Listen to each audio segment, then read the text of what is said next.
38तम कोणार्क नृत्य और संगीत उत्सव उद्घाटन पंचदेव स्तुति नृत्य झुमिले दर्शक स्वर्गत पद्मश्री गुरु गंगाधर प्रधान नाट्य मंडप आयोजित हो 38तम कोणार्क नृत्य और संगीत उत्सव पंचदेव स्तुति नृत्यर ताले ताले झुमिले हजार हजार संख्यक दर्शक।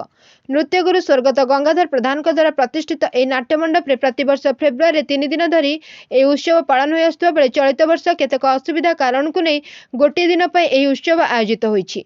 मुख्य अतिथि गुरु केलुचरण सुपुत्र गुरु रतिकांत महापात्र, पुरी जिला पेशादार सांबादिक संघर सभापति त्रिविक्रम रामकृष्ण महापात्र, गुरु रमणी रंजन जेना, गुरु गंगाधर प्रधान पत्नी सुलोचना प्रधान, समाजसेवी सप्तरूपा दास प्रमुख अतिथि मान द्वारा प्रदीप प्रज्वलन करा जायतिला।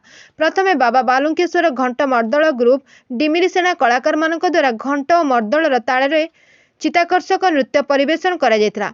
परे भुवनेश्वर श्री अभिराम नंदन द्वारा बंशीवादन परिवेषण कर बंशीश्वर में उपस्थित दर्शकों को विमोहित करथिबा बेले द्वितीय छंदरे कोणार्क नाट्य मंडप एवं नृत्य गुरु विष्णु सासमल नृत्यालय डांस एकाडेमी निमापड़ार कलाकार मान द्वारा स्वर्गत पद्मश्री गुरु गंगाधर प्रधान द्वारा परिकल्पित पंचदेव स्तुति नृत्य अति सुंदर भाव नृत्य परिवेषण करथिले।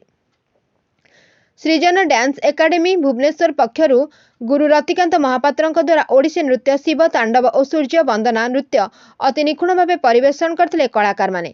परिशेष कोलकातार अर्पिता सेन और ग्रुप द्वारा मधुराष्ट्रकम और मीरा भजन भारतनाट्यम नृत्य परिवेषण करा जायतिला।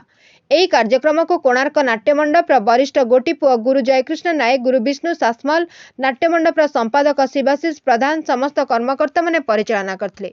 Bureau report Ekamra news.